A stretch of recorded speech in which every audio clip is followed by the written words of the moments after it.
TDP, Janasena, Bharatiya Janata party నాయకుల ఆశీస్సులు ఉండాలి. ఈ అలయన్స్ కోసం నేనేదో నాకు మెచ్చి మేకతోలు కప్తా నేను చేయలే. ఆంధ్రప్రదేశ్ అప్పుల్లో కూరుకుపోయిన ఆంధ్రప్రదేశ్కి, అభివృద్ధికి దూరంగా ఉన్న ఆంధ్రప్రదేశ్కి, ఇది ఈ క్రిమినాలిటీ పెరిగిపోయిన ఆంధ్రప్రదేశ్ని రక్షించుకోవాల్సిన అవసరం ఉంది.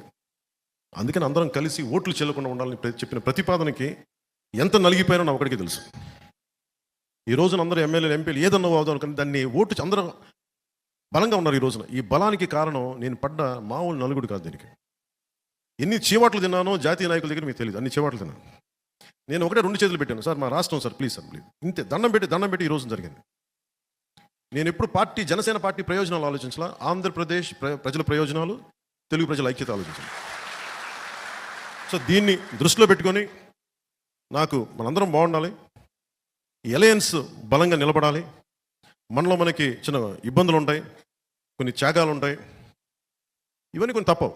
కానీ త్యాగం చేసిన ప్రతి ఒక్కరికి గుర్తింపు వచ్చేలాగా రేపొద్దున్న ఎంపీటీసీలు కానీ, జడ్పీటీసీలు కానీ, స్థానిక ఎన్నికలు ప్రతి దాంట్లో 3వ వంతు జనసేన బలంగా తీసుకునేలాగా నిలబడేలాగా మనం ఓటు ట్రాన్స్ఫర్ కనుక జరిగితే టీడీపీని మనం వదిలేసిన చోట్ల, టీడీపీని నుంచిన చోట్ల ఓటు జనసేన ఓటు ట్రాన్స్ఫర్ అయితే మటుకు రేపొద్దున స్థానిక ఎన్నికలకి అదే మీకు బలం అవుతుంది, మర్చిపోకండి. నేను నాయకులందరికీ మొన్న ఒకసారి చెప్పా, డబ్బులు ఖర్చు పెట్టాల్సిందే, ఓట్లు కొనాలా లేదా అనేది నేను చెప్పను. ఎప్పుడు అది మీరు నిర్ణయాలు తీసుకోండి. బాగా పనిచేయండి. అసలు ఓట్లు కొనలేని పరిస్థితికి ఉంటే సంతోషం అది.